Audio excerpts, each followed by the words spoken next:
The Lord spoke to Moses, saying, Command the people of Israel that they put out of the camp everyone who is leprous or has a discharge, and everyone who is unclean through contact with the dead.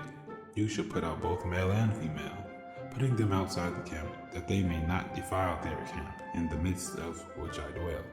And the people of Israel did so, and put them outside of the camp, as the Lord had said to Moses. So the people of Israel did. And the Lord spoke to Moses, saying, Speak to the people of Israel. When a man or a woman commits any sin that people commit by breaking faith with the Lord, and that person realizes his guilt, he shall confess his sin that he has committed, and he shall make full restitution for his wrong, adding a fifth to it, and giving it to him who he did the wrong. But if the man has no next of kin to him whom restitution may be made for the wrong, the restitution for wrong shall go to the Lord for the priest, in addition to the ram atonement, with which atonement is made for him. And every contribution, all the holy donations of the people of Israel, which they bring to the priest, shall be his. Each one shall keep his holy donations. Whatever anyone gives to the priest shall be his. And the Lord spoke to Moses, saying, Speak to the people of Israel.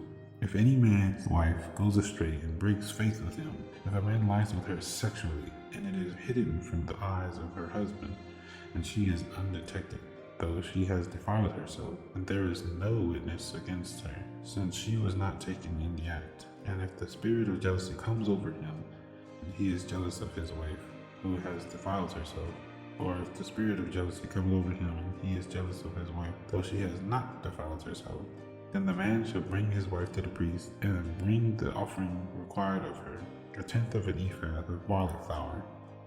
He shall pour no oil on it, and put no frankincense on it, for it is a grain offering of jealousy, a grain offering of remembrance, bringing iniquity to remembrance.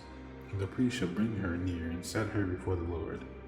And the priest shall take the holy water in an earthenware vessel, and take some of the dust that is on the floor of the tabernacle, and put it into the water. And the priest shall set the woman before the Lord, and unbind the hair of the woman's head, and place her hands on the grain offering of remembrance, which is the grain offering of jealousy. And in his hand the priest shall have the water of bitterness that brings the curse. Then the priest shall make her say an oath, saying, If no man has lain with you, and if you have not turned aside to uncleanness while you are under your husband's authority, be free from this water of bitterness that brings the curse. But if you have gone astray, though you are under your husband's authority, and if you have defiled yourself, and some man other than your husband has lain with you, then let the priest make the woman take the oath of the curse, and say to the woman, The Lord make you a curse and an oath among your people, when the Lord makes your thigh fall away, and your body swell. May this water that brings the curse pass into your bowels, and make your womb swell, and your thigh fall away. And the woman shall say, Amen, Amen. Then the priest shall write these curses in a book, and wash them off into the water of bitterness.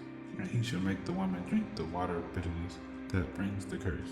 And the water that brings the curse shall enter into her and cause bitter pain. And the priest shall take the grain offering of jealousy out of the woman's hand, and shall wave the grain offering before the Lord, and bring it to the altar. And the priest shall take a handful of the grain offering as its memorial portion, and burn it on the altar.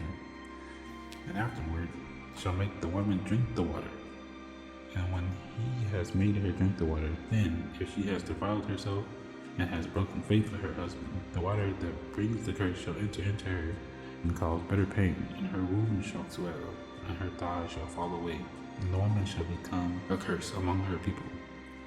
But if the woman has not defiled herself, and is clean, then she shall be free, and shall conceive children. This is the law that in case of jealousy, when a wife, though under her husband's authority, goes astray and defiles herself, or when the spirit of jealousy comes over a man, and he is jealous of his wife, then he shall set the woman before the Lord, and the priest shall carry out for her all this law.